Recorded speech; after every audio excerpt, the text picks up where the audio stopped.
sekarang lagi rame nih masalah pengajian. Tapi kadangkala orang berangkat ke pengajian ini niatnya suka berbeda-beda nih. Ada yang memang orang berangkat ke pengajian, kalau kata bahasa Sundanya mah buncir. Kenapa buncir? Tujuannya biasanya kalau misalkan berangkat ke pengajian ke sesuatu jemaah, berbicaranya masalah ada makanan yang enak. Yang kedua, masalah naksir. Berangkat ke pengajian karena ada yang ditaksir. Nah, itu hal yang tidak baik nih tentunya nih sahabat Toki. Untuk itu, di samping saya ada Kang Maman nih. Bagaimana Kang Maman akan berikan penjelasan? Mangga Kang. Ya, terima kasih Mang Ot. Assalamualaikum warahmatullahi wabarakatuh. Alhamdulillah wassalatu wassalamu ala Rasulillah wa alihi washabihi wa mawala amma ba'd. Yang pertama, pengajian itu, ngaji soal agama itu menjadi hal yang sangat penting. Rasulullah Shallallahu alaihi wasallam bersabda, "Man salaka thariqan yaltamisu fihi ilman sahalallahu lahu thariqan ilal jannah." Barang siapa yang menempuh perjalanan untuk mencari ilmu agama, maka Allah akan memberikan kemudahan jalan menuju surga. Nah, jalan menuju surga ini yang kadang-kadang terhambat oleh niat yang salah. Niat di kitanya ya Kang. Betul, karena innamal a'malu binniyat. Sesungguhnya sah tidaknya atau berkualitas tidaknya sebuah amal itu tergantung niatnya. Iya. Nah, seperti yang dikatakan Mang Oo tadi, paling tidak ada 4 lah ya. 4. Yang pertama Baru ada 2 orang, tadi saya, Kang. baru 2 ya? Iya. Yang pertama ada orang yang sekedar mau buncir, mau nyari makanan. Nyari makanan. Nah, itu wajar-wajar aja sih sebenarnya. Di beberapa pengajian yang saya datangi, apalagi Maulid Nabi, di daerah Ciborelang misalnya, Jatiwangi itu ada pengajian yang kalau kita ngadakan Maulid itu pulangnya betul-betul buah-buahan itu komplit. Dikasih kita bawa Dikasih ya, itu. Nah, itu nggak masalah sih, Iya. nggak masalah. Cuman ada santri yang dia ngukur kenyang itu tidak dengan ukuran dengan ukuran wareg itu, tapi dengan ukuran kening. Jadi Bukan perut Kang ya. bukan belewak, tangan kiri pegang kening, tangan kanan pegang perut. Makan lagi, pegang lagi kening, pegang perut. Makan lagi, dia tidak akan berhenti makannya sampai perutnya sama kerasnya sama keningnya. Nah, itu bahaya itu. Kulu washrobu wala tusrifu. Makan dan minumlah kalian, tetapi jangan berlebihan.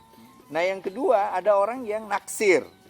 Naksir itu ada orang yang mencari ilmu bukan ingin dia menambah bekal untuk dia ibadah pada Allah, tapi hanya sekedar dia suka atau tidak suka sama kiainya. Jadi lamun kiaina orang kaya, datang bawa mobil sedan, mobil mewah, dia hormat.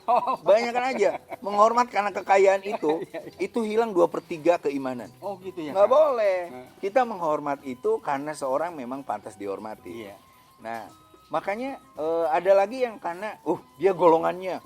Tapi kalau bukan golongannya, ustadz itu dihina, kiai itu dicaci maki. Nggak boleh. Nggak Prinsip boleh itu, Kang, ya. prinsip kita ini adalah basyir ibadiyalladzina yastami'unal qaula wa yattabi'una ahsana.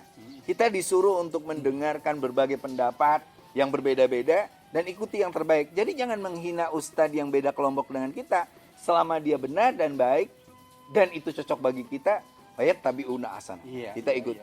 Nah, yang ketiga yang belum dibahas Mang O tadi, di samping buncir, naksir, itu ada orang yang ngadahdir. Wah, itu tadi yang ngantuk itu, Pak. Jadi dia dari mulai datang atau itu ngantuk terus, Pak. Ada yang gini Kang, nggak bisa tidur, ke pengajian macam itu mah suka persis tidur katanya gitu. Bukan, itu mah persis ketika Jumatan. Oh gitu ya. Jadi ada teman kita, Mang O, teman kita yang dia datang jam 11, Pak. Tapi bukan si Kang Opik itu bukan ya? Ya, si Opik Ompong itu. Jadi jam 11 atau setengah 11 udah ke masjid. Kayak gitu. Dia tidur. Bangun. Itu pas komat. Beres komat, sholat 4 rakaat. Jadi rewas. Dia marah-marah. Kaget dia ya. Mana DKM-nya? Ini masjid apa? Aliran apa? Ditanya, kenapa Pak? Loh, kenapa tidak ada khutbah Jumat? Kenapa sholatnya 4 rakaat? Pak, Bapak tidur dari jam 11, Jumat yang dilewat, ini mah sholat asar. Nah, Itu kelakuan orang nada. Kadang ngantuk gitu Kang ya. Terbalik dah. Nah, jadi jangan tidur lah. Ya. Nah, yang benar itu, Pak Ot, yang benar itu keempat, adalah keempat. yang zikir. Jadi dia ingin datang ke pengajian tuh sambil berdoa, Allah merzukna ilman na'lamu bihi kaifa unajik wa na'lamu bihi awamiraka wa nawahik. Ya Allah, berikan aku ilmu lewat pengajian ini agar aku bisa memperbaiki ibadahku, memperbaiki cara berdoaku, cara pengabdian pada Allah, dan agar aku tahu mana yang haram, mana yang halal. Nah, itu yang benar.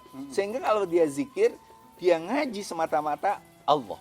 Iya. Ala bizikrillah tatma'ul qulub. Iya. Makanya kalau pengajian para kiai yang karena Allah itu dia tenang, damai, tertawa-tawa, tidak timbul kebencian, mencaci maki orang. Nah, jadi opat begitu, Pak. Nih, ada pertanyaan nih, Kang. Pertanyaan dari underscore dulur Kang Maman. Ah, itu dari dulu kita ya. Dulur Kang Maman nih. Pertanyaannya, Kang. Nih, bagaimana artinya hal-hal seperti ini di masyarakat seolah-olah ada kesimpulan yang satu lah gitu intinya teh. Bukan karena buncir, bukan karena naksir, bukan karena ngadahdir gitu ya. Artinya ada satu kesimpulan yang satu. Bagaimana ini mustami supaya bukan karena yang tiga itu kan? Ya gini, Maot, bahwa orang mau ngaji aja udah alhamdulillah. Kita tidak boleh menghukumi orang niatnya apa. Fahkum bidawahir wala tahkum bisaroir. Orang datang ngaji terserah kayak mau buncir, mau naksir, mau ngadadir, nggak masalah lah. Yang penting pengajian ke dalam. Ketika sudah dalam kepengajian, ini yang perlu harus digarisbawahi. Pertama, memang harus ada sistematika pengajian yang bisa menyentuh perbaikan kondisi umat. Sehingga pengajian itu ada tahapan-tahapannya, dan itu sebenarnya tinggal ngaji kitab kuning aja. Ngaji kitab kuning itu kan enak karena di sini ada tema-tema yang menarik, lalu ada hanca lahnya, kata orang Sunda mah ada hanca dan sebagainya. Lalu setelah itu ada yang namanya evaluasi. Evaluasi misalnya sampai sejauh mana umat itu mengamalkan ilmunya, sehingga itu yang menarik menurut saya, sehingga masjid, pesantren harus menjadi tempat bagaimana perubahan sosial terjadi di tengah masyarakat. Karena bagaimanapun kita yakin bahwa agama adalah energi untuk perubahan dan perdamaian. Sahabat Toki, hal yang menarik. Bagaimana agama ini bisa menjadikan energi untuk perubahan. Nah, untuk itu bangga Kang Mama nih. Ada apa tuh Kang? Kalau kata Akang nih mau di air teh. Ibro. Lupa saja sayanya. So Kang, Ibro sekali ditutup juga Kang ya. Iya. Kang. Maot. Sangat menarik misalnya kalau soal niat ini.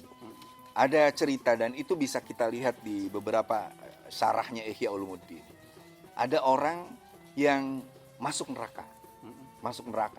Dipanggil sama Allah. Kamu masuk neraka ya? Iya. Kenapa? Saya nggak pernah beribadah, saya tidak pernah sujud kepadamu. Ya udah, kata Allah, kamu masuk aja neraka lagi, gitu. Karena geus alaun anak kayak gitu. Di luar dugaan, dia lari sekencang-kencangnya. Wah, kata Allah, panggil malaikat, dipanggil lagi. Kenapa kamu kok semangat banget masuk neraka? Dia bilang, ya Allah, aku selama di dunia tidak pernah bergegas untuk melaksanakan perintahmu. Ini perintahmu masuk neraka. Aku bersemangat bergegas dan aku berniat hanya untuk mencari ridhomu. Kata Allah, malaikat masukkan ke sorga. Gara-gara niat dia jadi masuk sorga. Nah itulah, mudah-mudahan kita selalu diberi niat yang bagus oleh Allah Subhanahu Wa Taala. Subhanallahumma wa bihamdik, asyhadu an la ilaha illa anta, astaghfiruka wa atubu ilaik. Wallahul muwaffiq ila aqwamit thoriq. Wassalamualaikum warahmatullahi wabarakatuh.